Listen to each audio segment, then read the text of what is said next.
श्रीमद्भगवद्गीतेतली स्थितप्रज्ञ ही संकल्पना आज आपण बघणार आहोत. गीतेमध्ये आपल्याला सगळ्याला माहिती आहे महाभारताचा भाग आहे भगवद्गीता ही. आणि भगवद्गीतेमध्ये अर्जुन विषादानंतर म्हणजे पहिल्या अध्यायामध्ये पूर्ण अर्जुनाचा विषाद वर्णन केलेला आहे. अर्जुनाला झालेलं दुःख, त्याला झालेला विषाद आणि तो लढण्यासाठी देणारा नकार, या सगळ्या गोष्टींचं वर्णन पहिल्या अध्यायामध्ये व्यासांनी केलेलं आहे. आणि खऱ्या अर्थानं भगवद्गीतेचा जो प्रारंभ आहे तो दुसऱ्या अध्यायापासून झालेला आहे. आपल्याला सगळ्याला माहिती आहे की भगवद्गीता म्हणजे अर्जुन आणि श्रीकृष्ण यांच्या संवादाचं एक स्वरूप आहे. यांच्या दोघांमध्ये जो काही संवाद झाला युद्धाच्या प्रसंगी महाभारतातल्या, अर्जुनाने जेव्हा नकार दिला होता युद्ध लढायला त्याच्या विषादानंतर, आणि त्यानंतर श्रीकृष्णाने जे काही त्याची समजूत घातली, त्याच्यामध्ये समजूत घालताना अर्जुनाला जे प्रश्न उद्भवले त्या एकेका प्रश्नाची उत्तरं आणि त्याचे निराकरण करण्याचा प्रयत्न श्रीकृष्णाने केला, हे सगळं आपल्या सगळ्यांना माहीत आहे. आपला आजचा जो भाग आहे तो प्रामुख्यानं दुसऱ्या अध्यायातला भाग आहे. आणि दुसरा अध्याय आपल्याला सगळ्यांना माहिती आहे, या दुसऱ्या अध्यायाचं नाव सांख्य योग आहे. आणि वास्तविक पाहता श्रीकृष्णाची जी शिकवण आहे अर्जुनाला दिलेली, किंवा अर्जुनाला दिलेला जो काही उपदेश आहे तो उपदेश दुसऱ्या अध्यायाच्या 11व्या श्लोकापासून प्रारंभ होतो. आणि याच अध्यायामध्ये क्रमानुसार 53व्या श्लोकामध्ये श्रीकृष्णांचं स्थिर बुद्धी असा एक संदर्भ श्रीकृष्ण देतात. आणि मग या स्थिर बुद्धीचा उल्लेख झाल्यानंतर लगेच अर्जुन जो आहे तो आपली जिज्ञासा प्रकट करतो श्रीकृष्णांपुढे. काय म्हणतो अर्जुन आपण बघूया. अर्जुन उवाच स्थितप्रज्ञस्य का भाषा समाधिस्तस्य केशव स्थितधिक किं प्रभाषेत किमासीत व्रजेत किम.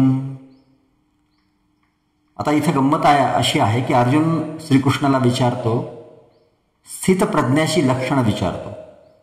स्थितप्रज्ञ म्हणजे काय, तो कसा वागतो, तो कसा बोलतो, म्हणजे थोडक्यामध्ये स्थितप्रज्ञ व्यक्तीची लक्षणं काय आहेत, ज्याची स्थिर बुद्धी झालेली आहे अशा व्यक्तीची लक्षणं काय आहेत, असं अर्जुन श्रीकृष्णाला विचारतो.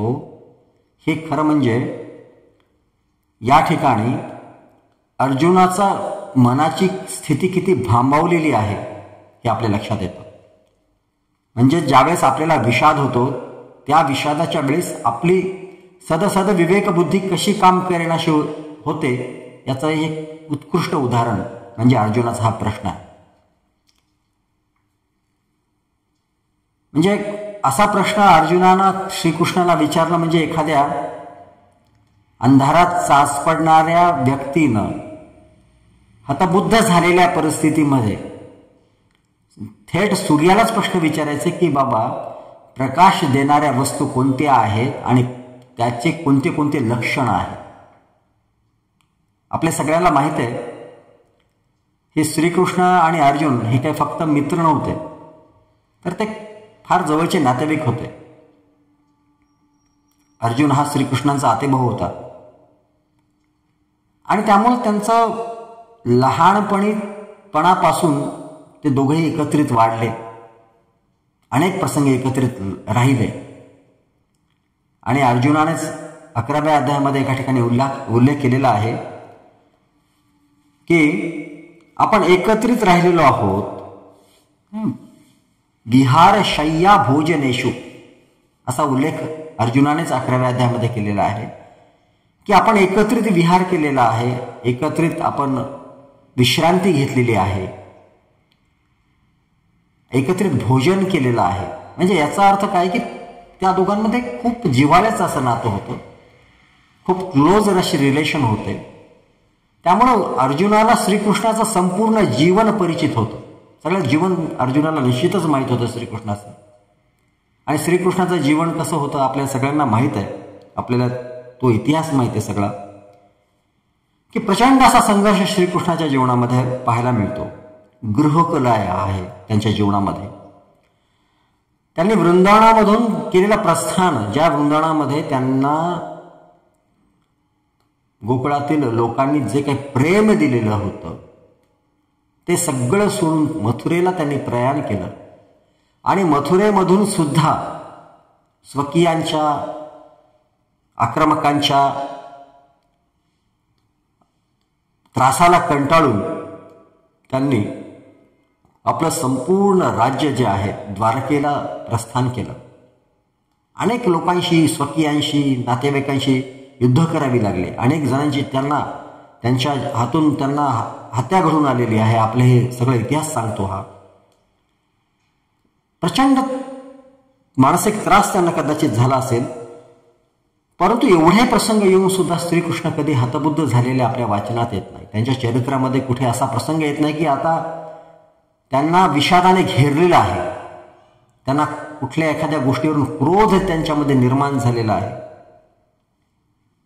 किंवा त्यांना कशाची भीती वाटलेली आहे, असं कुठल्याही प्रसंगावरून लक्षात येत नाही. आणि या सगळ्या गोष्टी निश्चितच अर्जुनाला ठाऊक होत्या, कारण अर्जुन लहानपणापासून श्रीकृष्णासोबत राहिलेला आहे. अशा ही जी श्रीकृष्णाची स्वतःची स्थितप्रज्ञाचं व्यक्तिमत्व आहे, अशा स्वयं स्थितप्रज्ञ व्यक्तीला अर्जुन मूढतेनं विचारतो की बाबा स्थितप्रज्ञ व्यक्तीची लक्षणं काय आहेत. कारण म्हणजे अर्जुनाला माहीत होतं, परंतु ती जी परिस्थिती होती युद्धाची त्यामुळे तो भांबावून गेला होता. आणि मग तो जो प्रश्न विचारतो की बाबा त्याची लक्षणं काय आहे, तो कसा चालतो, कसा वागतो, तो कसा बोलतो, या प्रश्नाचं उत्तर देताना श्रीकृष्णाने पुढच्या काही सलग श्लोकांमध्ये स्थितप्रज्ञाची लक्षणं सांगितलेली आहेत. ते स्थितप्रज्ञ या सगळ्या गोष्टीचं वर्णन श्रीकृष्णाने आपल्या पुढच्या काही श्लोकांमध्ये केलेले आहे. ते श्लोक आपण बघणार आहोत. 55वा श्लोक आहे दुसऱ्या अध्यायामधला. श्री भगवानुवाच प्रजहाति यदा कामान सर्वान् पार्थ मनोगतान् आत्मन्येवात्मना तुष्टस् स्थितप्रज्ञस्तदोच्यते.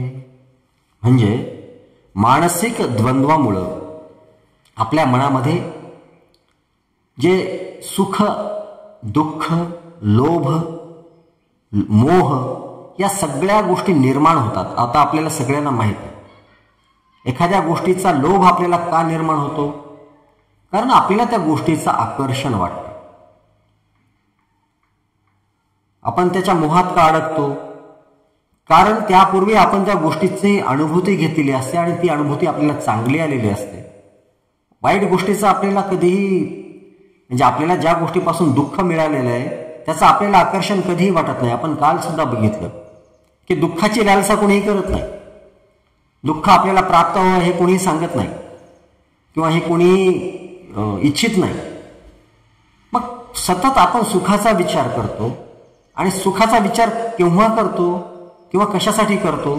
तर दुःखाच्या निवृत्तीसाठी आपण सुखाचा विचार करतो. जे काही त्या प्रसंगी आपल्याला दुःख आपल्या वाट्याला आलेलं आहे त्या दुःखाचं निवारण करण्यासाठी आपण सुखाच्या शोधामध्ये असतो आणि सुखाची कल्पना करतो, अपेक्षा करतो. समजा एखाद्याला भर उन्हात एखादी व्यक्ती खूप बाहेर पडलेला आहे, चाललेला आहे आणि खूप दमलेला आहे, त्याला प्रचंड तहान लागलेली आहे. आता ही जी तृष्णा आहे, त्याला ज्याच्या शरीराला झालेला त्रास आहे, या त्रासातून बाहेर येण्यासाठी तो अपेक्षा कशाची करणार? पाण्याची अपेक्षा करणार.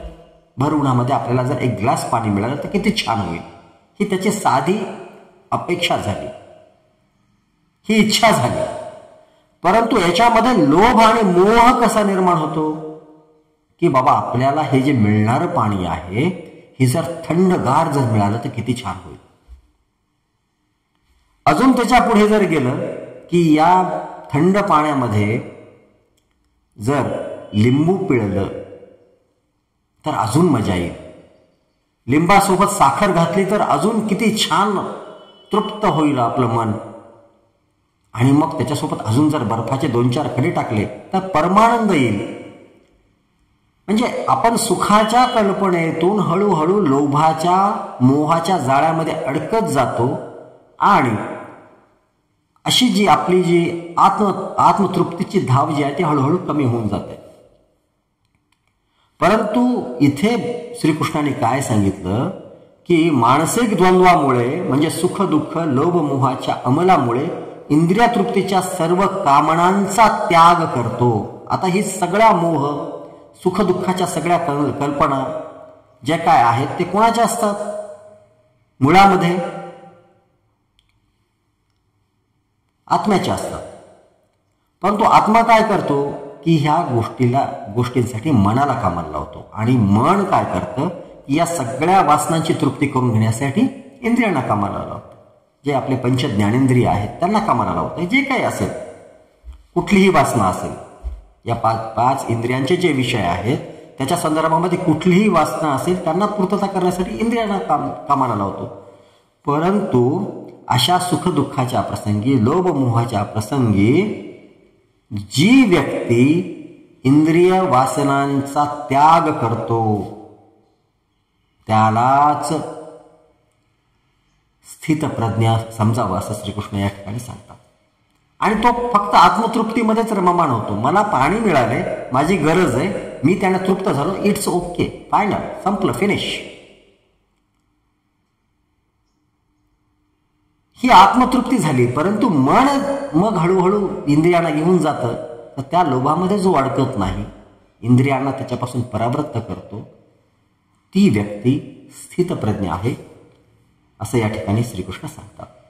आता दुसरा अजून श्लोक बघूयात आपण. दुःखेष्वनु द्विग्न मनास सुखेषु विगत स्पृह वीत राग भय क्रोधस स्थितधीर मुनिरुच्यते. आता या ठिकाणी काय सांगितलंय की जी स्थितप्रज्ञ व्यक्ती असते ती कधीही दुःखानं उद्विग्न होत नाही आणि सुखानं हुरळून सुद्धा जात नाही. सुखाचा प्रसंग आला तर उड्या मारत नाही तो, आणि दुःखाचा प्रसंग जर आला तर तो कधी आपल्या कोशामध्ये जात नाही किंवा तो विषादामध्ये जात नाही. पण ही स्थिती, या स्थितीचं काय सांगितलेलं आहे, या स्थितीचं हे कोणाचं लक्षण आहे? जे वीतरागी लोक आहेत. राग म्हणजे काय? राग म्हणजे आसक्ती, मोह, कुठल्याही गोष्टीची आसक्ती म्हणजे राग. आणि वीत म्हणजे काय? विपरीत परिस्थिती म्हणजे मोह ज्यांना वाटत नाही अशी व्यक्ती म्हणजे वीतराग.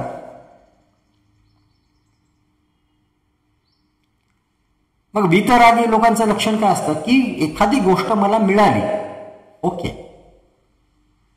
काही हरकत नाही, काही हुरळून जायचं नाही. परंतु तीच वस्तू जर नाही मिळाली तरीही ओके, काही हरकत नाही. मला पाणी मिळाले ना, मी त्याच्यामध्ये समाधानी आहे. मला सरबत मिळालं तरी ठीक आहे. परंतु मला काही मिळालं नाही याचं दुःख ती व्यक्ती करत नाही. त्यामुळं जे वितरागी लोक असतात ना, त्यांना काही गमावण्याचं दुःख वाटत नाही किंवा काही प्राप्त केल्याचा आनंद सुद्धा त्यांना वाटत नाही. त्यांना ते हुरळून सुद्धा जात नाही. कारण असे लोक जे आहेत ते काही प्राप्त करण्याच्या मोहामध्ये मुळात अडकूनच राहत नाहीत. काही मिळवायचंय, काही प्राप्त करायचंय याच्या भानगडीत ते पडतच नाही. मिळालं ओके ठीक आहे, नाही मिळालं ठीक आहे, अजून चांगलं. आणि या अशा स्थितप्रज्ञ लोकांना काम म्हणजे कामना आणि क्रोध, आता क्रोध सुद्धा कामनेमधूनच उत्पन्न होतो, लोभामधूनच उत्पन्न होतो, मोहामधूनच उत्पन्न होतो. म्हणजे एखाद्या व्यक्तीनं, मी आता उदाहरण दिलं की तुम्हाला खूप प्रचंड तहान लागलेली आहे, उन्हातून तुम्ही दमून भागून आलेले आहात, प्रचंड तहान लागलेली आहे, आणि त्या व्यक्तीनं काय करायचं की तुम्हाला साधं पाणी द्यायचं, साध्या भांड्यामध्ये कोमट ठेवलेलं पाणी, आणि तो स्वतः मात्र काय करतोय की थंडगार सरबत पितोय तुमच्या समोर. क्रोध येईल का नाही मनामध्ये? हा क्रोध कशामुळे उत्पन्न झाला? कारण त्या ज्या तुमच्या कामना आहेत त्या कामनांच्या आसक्तीमुळे तो क्रोध तुमच्या मनात उत्पन्न झाला. मग मुळामध्ये कामना शिल्लक नाहीत, मुळामध्ये त्याला काही मिळवायचंच नाहीये. मिळाला तरी ठीक म्हणतो, नाही मिळाला तरी ठीक म्हणतो, असा स्थित प्रज्ञ व्यक्तीला कामना आणि त्यापासून येणारा क्रोध हा विचलित करत नाही, त्याच्यापर्यंत ते दोन्ही गोष्टी येतच नाही. अशा व्यक्तीला स्थितप्रज्ञ असं म्हणतात. पुढचा अजून एक श्लोक आहे. यस सर्वत्र नभिस्नेहस तत्तत् प्राप्य शुभाशुभम नाभिनंदति न द्वेष्टी तस्य प्रज्ञा प्रतिष्ठिता.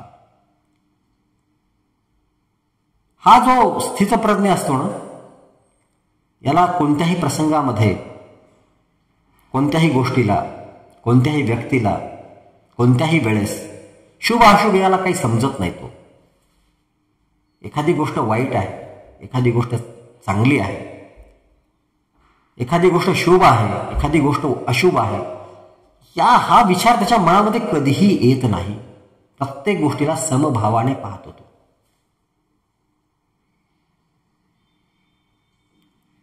आणि त्याचं कारण काय आहे? त्याचं कारण म्हणजे अशी स्थितप्रज्ञ व्यक्ती हा पूर्ण ज्ञानी झालेला असतो. आता ज्ञानी व्यक्तीचं आपण संकल्पना मागे बघितलेली आहे.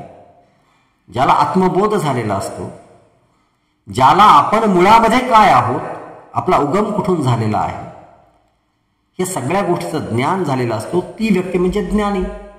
आणि ज्यावेळेस आपलं खरं स्वरूप त्याला माहीत झालेलं असतं, त्यावेळेस या सगळ्या गोष्टीच्या भानगडीमध्ये तो पडत नाही. त्याला अशी कुठलीही गोष्ट विचलित करत नाही. त्यामुळे तो कशाला शुभ कशाला अशुभ म्हणत नाही. अधम, एखादी गोष्ट अधम आहे, एखादी गोष्ट चांगली आहे, उत्तम आहे, या सगळ्याच्या तो बायफर्गेशन कधीही करत नाही. पुढचा अजून एक श्लोक आहे. यथा संहरते चायं कुर्मोंगाणी व सर्वशः इंद्रियार्थेभ्यास तस्य प्रज्ञा प्रतिष्ठिता. आता इथे कासवाचं उदाहरण श्रीकृष्णाने दिलेलं आहे. ज्यावेळेस असे प्रसंग येतात इंद्रिय वासनांचे, मन इंद्रियांना पळायला लावतो त्या वासना पूर्ण करण्यासाठी, वासनाच्या पूर्तीसाठी, त्यावेळेस कासवासारखा आपण विचार केला पाहिजे. कारण ती प्रतिकूल परिस्थिती आपल्यासाठी. मग कासव काय करतो आपल्या सगळ्यांना माहित आहे. ज्यावेळेस त्याला प्रतिकूल परिस्थिती निर्माण होते, ज्यावेळेस त्या स्वतःला असुरक्षित समजतो, त्यावेळेस तो काय करतो, आपले सगळे अवयव आपल्या त्या कोशामध्ये, त्या कवचामध्ये ओढून घेतो. त्याचप्रमाणे स्थित प्रज्ञ व्यक्ती सुद्धा करतो. ज्यावेळेस त्याला अशी प्रतिकूल परिस्थिती निर्माण होते, ज्यावेळेस त्याच्या असं लक्षात येतं की आपले इंद्रिय वासनांच्या आहारी जातात की काय, त्यावेळेस तो काय करतो, आपल्या इंद्रियांना आवर घालतो, त्यांची धाव बाहेरची आतल्या दिशेनं ओढून घेतो. आपल्याला प्रत्याहारामध्ये झालेल्या आहेत गोष्टी, अनेकदा आपल्या कानी पडलेल्या आहेत. प्रत्याहार म्हणजे त्यांना त्या विषयापासून रोखून त्यांची धाव आपल्या अंतःकरणामध्ये करून घेणं. असा स्थितप्रज्ञ व्यक्ती कासवाप्रमाणे आपल्या इंद्रियाची धाव आतून बाहेरच्या ऐवजी बाहेरून आत करतो, अंतःकरणामध्ये करतो. त्याला स्थितप्रज्ञ म्हणावं. पुढचा अजून एक विषय आहे, श्लोक आहे. विषया विनिवर्तन्ते निराहरस्य देहिनः रसवर्यं रसोप्यस्थ परम दृष्ट्वा निवर्तते. आता जीवात्मा मुळामध्ये सुखाची अपेक्षा कोण करतं? आपण पूर्वी बघितलं की आपल्याला ज्या काही इच्छा, वासना, कामना ज्या होतात, त्या तो मुळामध्ये विषय जो आहे तो जीवात्म्याचा आहे. जीवात्मा मनाला कामाला लावतो आणि मन काय करतं, इंद्रियाकरवी त्या सगळ्या इच्छा, वासना पूर्तता करून घेतो. आणि हा जीवात्मा जो असतो, इंद्रियाच्या मार्फत सुख उपभोगल्यानंतर सुद्धा त्याच्यामध्ये अडकून राहतो, त्याच्यातून बाहेर पडत नाही. म्हणजे एक साधं उदाहरण देतो. एखाद्या मिठाईच्या दुकानावर खूप चांगले गुलाबजाम मिळतात आणि आपण गेलो, तिथे गेल्यानंतर आपल्याला खाण्याची इच्छा झाली, आपण गुलाबजाम खाल्ले, एक खायच्या ऐवजी 2 खाल्ले. आता इथे विषय संपायला पाहिजे की नाही बरं? आपल्याला इच्छा झाली, आपल्या आत्म्याला इच्छा झाली, जीवात्म्याला, की गुलाबजाम छान आहेत, मला आवडतात, खायला पाहिजे, खाल्ले. पण विषय इथे संपत नाही. ज्यावेळेस काही दिवसानंतर आपला एखादा मित्र त्या भागामध्ये जायला निघतो किंवा जात असतो, त्याला माहीत झालं, काय म्हणतो त्याला, बाबा रे तू त्या मार्गावरनं तू चाललास किंवा त्या भागामध्ये चाललास ना, तर या दुकानावर गुलाबजाम फार छान मिळतात. म्हणजे त्याच्या डोक्यातून तो विषय जात नाही, त्या वस्तूविषयीचं आकर्षण जात नाही, तो मोह जात नाही. तो काय म्हणतो, त्या मार्गावर तू जातोयस, त्या दुकानावर जातोयस, गुलाबजाम खूप छान मिळतात, तू त्याचा आस्वाद घे, एवढंच सांगत नाही. काय म्हणतो, येताना माझ्यासाठी 2-4 घेऊन ये. म्हणजे इंद्रिय वासनांची पूर्तता करतात, परंतु जीवात्मा काय करतो माहिती का, त्याच्यामध्ये अडकून राहतो. नाहीतर एकदा गुलाबजाम खाल्ले संपलं, पुन्हा आठवायला सुद्धा नाही पाहिजे आपल्याला. परंतु त्या गोष्टीपासूनच जी काही सुखप्राप्ती झालेली असते जीवात्म्याला, त्याच्यामध्ये तो अडकून जर पडला, ते वारंवार ते पुन्हा पुन्हा करण्याची त्याची इच्छा होते, त्या विषयातील त्याची गोडी कायम राहते. परंतु अशा व्यक्तीनं, ज्या व्यक्तीनं ब्रह्मानंदाचा रस पिलेला आहे. आता ब्रह्मानंद काय आहे आपण चर्चा केलेली कालच. ज्या व्यक्तीनं ब्रह्मानंद रूपाचा रस ज्याने पिलेला आहे, ज्याला ब्रह्मानंदाचा आनंद आलेला आहे, त्या आनंदाची त्याने अनुभूती घेतलेली आहे, अशी व्यक्ती, भोग प्रत्येकालाच आहे. म्हणजे अशी व्यक्तीनं जर समजा गुलाबजाम खाल्ला ना, तर तो पुढे त्याला त्याच्यामध्ये अडकून पडणार नाही. आणि अशा व्यक्तीला जगण्यासाठी जे काही साधनं आहेत, त्या साधनांचा वापर इंद्रियामार्फतच करून घ्यायचा आहे. परंतु ज्या व्यक्तीनं उच्चतम ब्रह्मानंद रसाचा अनुभव घेतलेला आहे ना, तो काय करतो, लगेच आपल्या चेतनेमध्ये स्थिर होतो. झालं, ठीक आहे, मिळालं गुलाबजामुन, खाल्ला, ओके, काही हरकत नाही. तो त्याच्यामध्ये अडकून पडत नाही, कोणत्याच विषयामध्ये तो अडकून पडत नाही. त्याला आपल्या मूळ चेतन तत्वाची जाणीव झालेली असल्यामुळं तो आपल्या चेतनेमध्ये स्थिर राहतो. शुद्ध स्वरूपामध्ये, जे शुद्ध चेतना स्वरूप जे आत्म्याला म्हटलेलं आहे, त्या शुद्ध स्वरूपामध्ये तो स्थित राहतो. आता पुढे आहे, फार महत्वाचे श्लोक आहेत बरं काय. यततो ह्यपि कौन्तेय पुरुषस्य विपश्चितः इंद्रियाणी प्रमाथिनी हरंती प्रसभम मनः. ही इंद्रिय एवढी प्रबळ असतात की यांना कितीही ताब्यात ठेवण्याचा जर प्रयत्न केला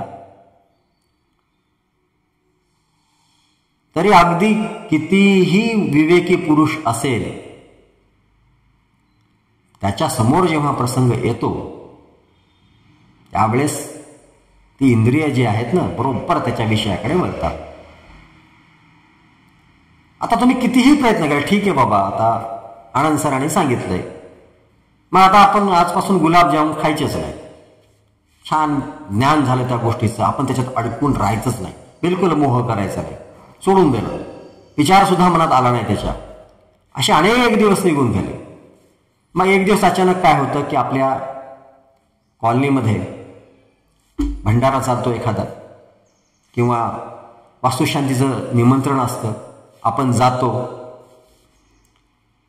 तिथे भोजनासाठी बसतो, आणि मग अशा वेळेस जर तुमच्या समोर ते गुलाबजाम आले तर काय होईल, मनाने त्याचा आस्वाद घेतलेला आहे. ते इंद्रिय एवढे प्रबळ असतात, लगेच तोंडाला पाणी सुटतं आपल्या. रसना तिचं काम आहे स्वाद घेणं, तोंडाला लगेच पाणी सुटतं आणि लगेच आपण मोहामध्ये पडतो. वाढ बाबा, अजून एक वाढ, 1-2 वाढलेच ना, अजून एक वाढ, आणि जाताना सुद्धा मला 1-2 अजून जाताना टाकून जा. म्हणजे अगदी विवेकी पुरुषानं ठरवलंय मी, अरे बाबा या भानगडीत पडायचं नाही, मला माहीत झालंय आता हे असं वासना वगैरे सगळे असतात, मला त्याच्या वाटी जायचं नाही. परंतु अगदी विवेकी पुरुष सुद्धा काय करतो की त्याच्या आहारी जातो, कारण त्यावेळेस इंद्रिय त्याच्या ताब्यात राहत नाहीत. त्यावेळेस असा प्रसंग येतो. आणि आपण आपल्या पुराणांमध्ये अनेक असे प्रसंग ऐकलेले आहेत, वाचलेले आहेत, पाहिलेले आहेत. संधी दिसली की इंद्रिय काय करतात, त्याच्या विषयाकडे वळतात. मग पुढच्या श्लोकामध्ये असं काय वर्णन केलेलं आहे, तानि सर्वाणि संयम्य युक्त आसीत मत्परः वशेहि यस्येंद्रियाणि तस्य प्रज्ञा प्रतिष्ठिता.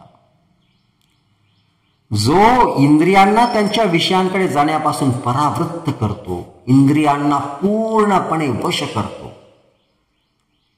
तो इंद्रियाचं ऐकत नाही, इंद्रिय त्याचे ऐकतात. आता ही स्थिती केव्हा येते, ज्यावेळेस अशी व्यक्ती योगनिष्ठ असते. आता योगनिष्ठाची व्याख्या काय आहे आपल्या सगळ्यांना माहित आहे. पहिल्या पायऱ्या काय आहेत, यमनियमांचं पालन.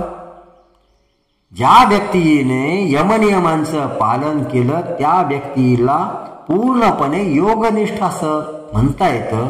जर यमनियमांचं पालन जर व्यवस्थित केलं तर त्याच्यामध्ये अशा कोणत्याही भावना येणारच नाही, कारण त्यानं यमनियमाची तटबंदी आपल्या आयुष्याला घालून दिलेली आहे. त्यामुळे त्याचं पूर्णपणे नियंत्रण आपल्या इंद्रियावर येतं आणि तो ज्या त्याच्या भावना आहेत तो माझ्यामध्ये, म्हणजे श्रीकृष्ण सांगतात, तो माझ्यामध्ये परमात्म्यामध्ये स्थिर करतो. अशा व्यक्तीला स्थित प्रज्ञ असं म्हणावं. या बाबतीमध्ये माऊली ज्ञानेश्वरांनी फार छान